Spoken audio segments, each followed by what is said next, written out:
Alright, so look, I'm going to talk about some of the biggest secrets in the industry. uh, some of the best ways you can repair your computer at pretty much zero cost. It's probably worth watching, huh? I don't know. Maybe it is, maybe it ain't. You decide. You tell me. Windows Repair Toolbox. This is a nice little tool. It's actually freeware. Honestly, how in the world this thing's freeware? For as good as it works, it should definitely cost something, but it doesn't. They do have a nice little donation thing down here. I've donated a few bucks to them actually. Probably should donate way more for as useful as this thing is. Hopefully it survives. As you can see, it's got 1 million downloads over time. I don't know how long this thing's been out. A couple of years, I think. But I've used paid-for programs that were similar, and they were honestly garbage, complete garbage compared to this. There's other tools out there if you're managed services. They call those RMM tools. I don't do a lot of that stuff, but yeah, there's other tools out there, but it all costs money. So if you just want something free that does a decent job for cleaning up your computer, it's got a lot of tools, this is for you. Here's how it works. You just go on this website. I'll link it if I remember to link it. I know I say that sometimes and I forget to link it, so if not, I'll come back to it. We'll link it up. Windows Repair Toolbox. There it is. There it is. Right there. Top. There's the website. Just go there. Come down here, click download. To make this video faster, I'm not going to re-download it because I've already got it. So here's what the main screen looks like. As you can see, there's a whole crap ton of stuff in here. So the first thing I do when I'm cleaning up a computer, this is tip number 1. This took me years to really learn. Honestly, it's the stupidest, simplest thing in the world. But always, always, always, I mean always, run a hard drive test. Always run a hard drive test. I don't care what it is. I don't care what the person's calling in for. It does not matter. Just about every time I get any problem now, before I'm done, unless it's a customer I just worked for or something, I always run this disinfo. This is Crystal Disk Info. It's a utility. It's been on the internet for free for years. So here's how it works. Click it. And when I clicked this thing the last time, their website was slow, like super duper stupidly slow. There it is. It was fast this time. It just comes right up. That's all you gotta do. You just gotta wait for the download. The program will pop right up. And as you can see, I'm running the Samsung SSD840. Pretty old hard drive at this point. It was back in 2013. You know what I paid for this thing in 2013? I paid $369. Probably tax on that too, I'd imagine. I don't remember. That's how much I paid for a 500 gig hard drive. Now you can buy them for like $60, $70 on some brands. I think the Samsungs are still up there about 80, 90 bucks on the 500 gigs. But yeah, they're like a fourth of the price I paid. So I feel like I got ripped off.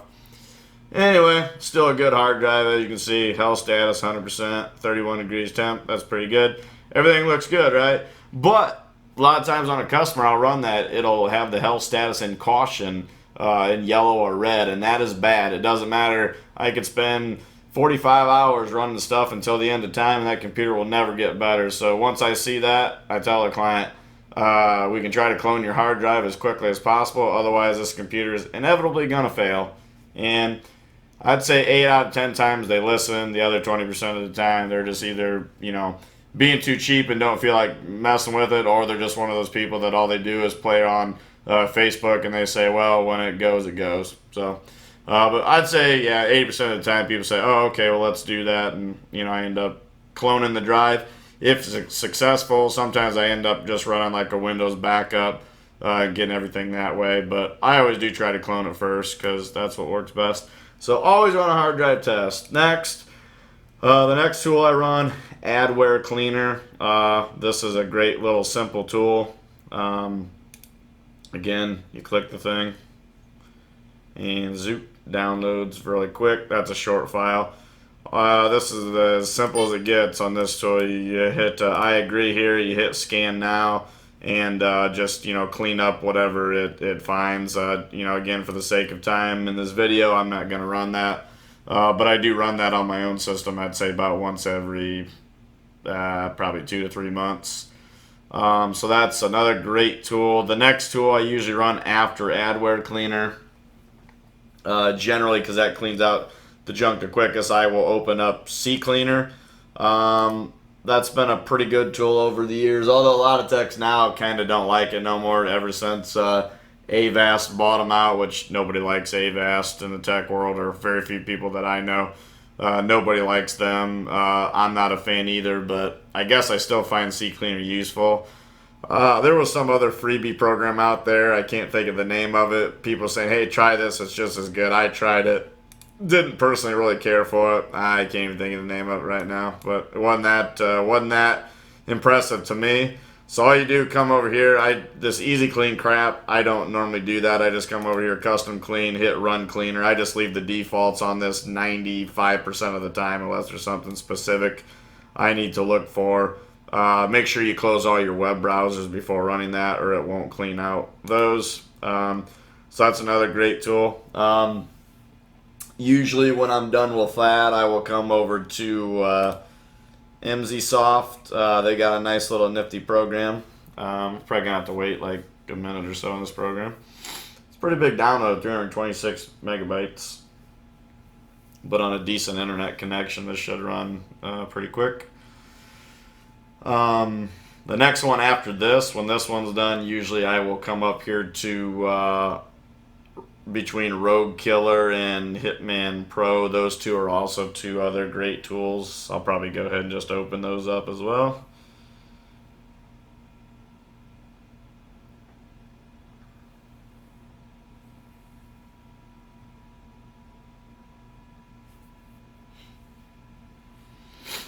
And we're getting there. There we go.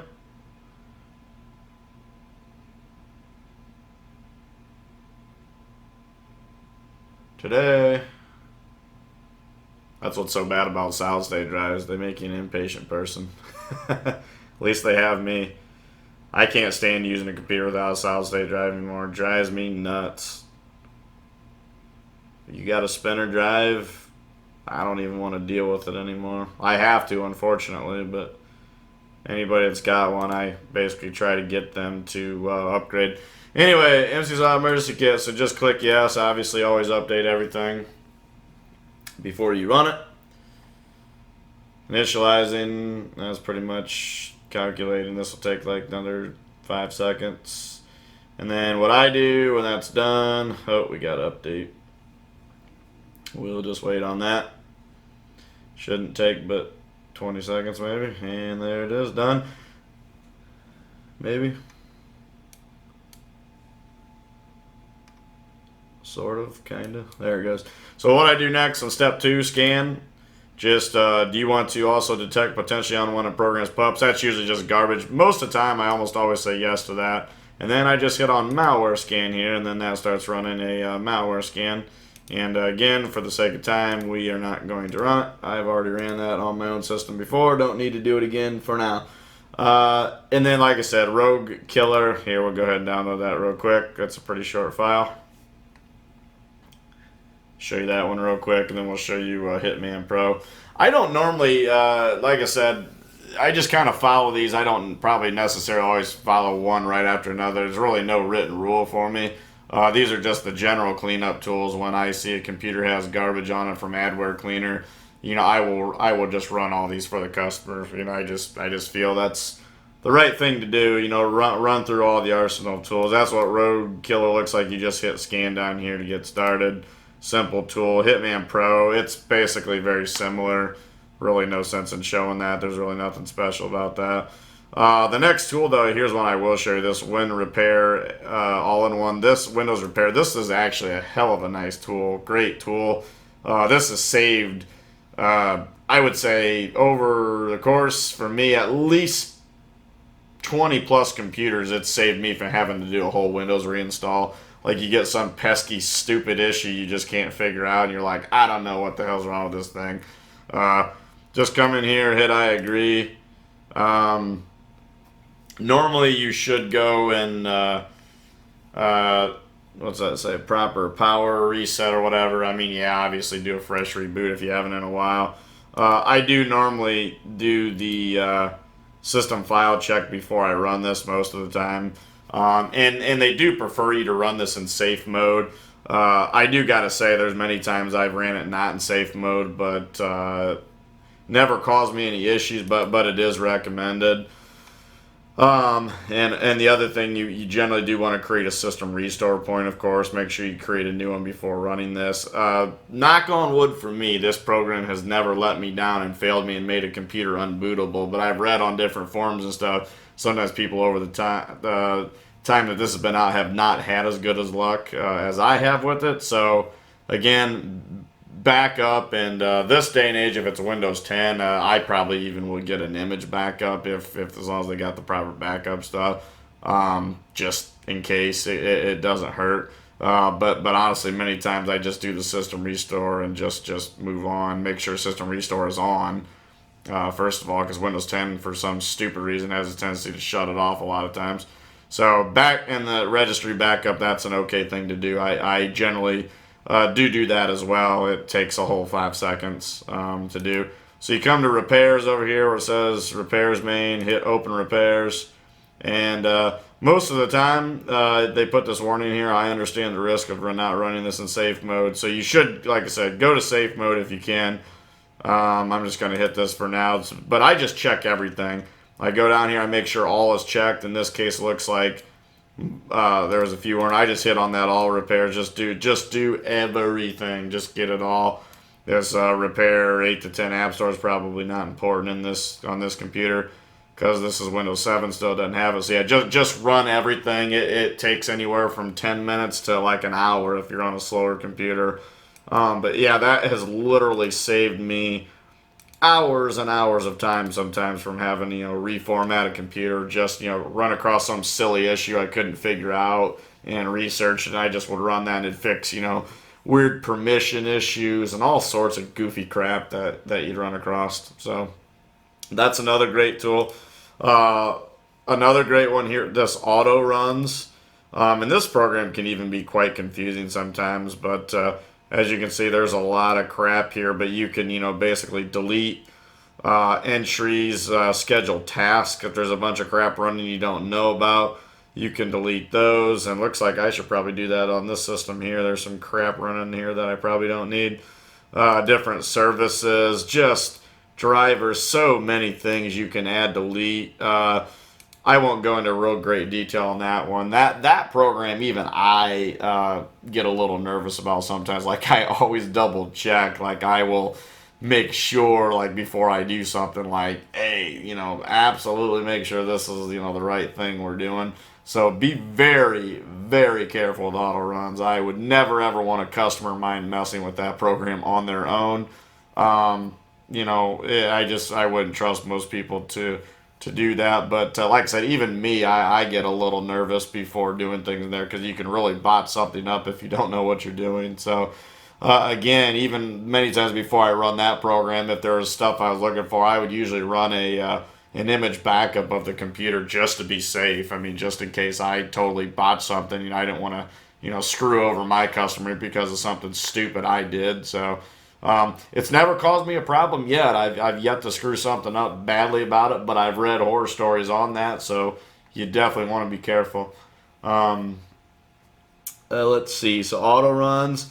The other thing I was going to say with this one, TDSS killer, not so much anymore. That used to be really good at finding rootkits on the XP days. I do occasionally run that, but not very often. It's pretty unnecessary these days. Viper Rescue, I've ran that a handful of times. This Kaspersky virus removal tool. You really can't go wrong. I mean, if you got a crappy running system, if you just want to run all this stuff, just run it all. I just most of the time do it manually so I can see everything in the end. Let's see, is there any tools out front here that I missed? The disk info, that was, like I said, probably the most important one here. This RAM expert thing is actually pretty cool too. If you ever need to know the exact memory you have in your system, like literally the brand and kind and everything, this thing's pretty cool. See, like this system here that I'm on, this is just a basic Kingston RAM, nothing fancy. And seeing it tells me there's 4 slots in this computer, current memory 16 gigabytes, maximum 32. And then I've got 2 empty slots here, so this computer, I've got multiple computers, as every computer guy does, but this one's actually been pretty good. This is one of my daily driver computers. It's just a basic Lenovo business class, and the thing just works for me. It's been pretty solid. So that's another good tool. This don't sleep thing, all that does is just quickly turns off all your sleep options and hibernate and all that. So if you're working on a computer overnight, it's a quick thing to do. I often forget that one's there myself, but it's a good way. This blue screen view, this shows all your mini dumps of files created during the blue screen of death crashes. That's come in very helpful a few times. The event viewer, all that does is just pull up the default event viewer within Windows. Very handy at times. I mean, just click it, poof, there it is. You look for events, anything that's went on here, we'll just click that. I haven't been in mine in a while, so I usually go right here to System first. Usually just double click on that. Yeah, I had a driver display warning that came up there a little bit earlier. Don't know what happened there. It was kind of weird. My screen just blinked. I'll probably have to check, see if there's any display driver updates or something. So I might have spoke too soon when I said this was a good running system. Not too worried about it. I've got every part here that I need if anything goes wrong. So if it fails, not a big deal. I know not everybody's as crazy as me and has all that stuff kept up, but I tried to do it. The oldest shadow copy of IMC was deleted in order to keep disk space user for shadow copies of IMC. Yeah, it's because this hard drive's below 100 gigs of space. I still haven't gotten around to cloning that yet. Need to do that. Name resolution for the name YouTube timed out after no DNS servers responded. Already? No idea what that's about. Oldest shadow copy. Yeah, I need to get on that. See? Good thing I looked in there.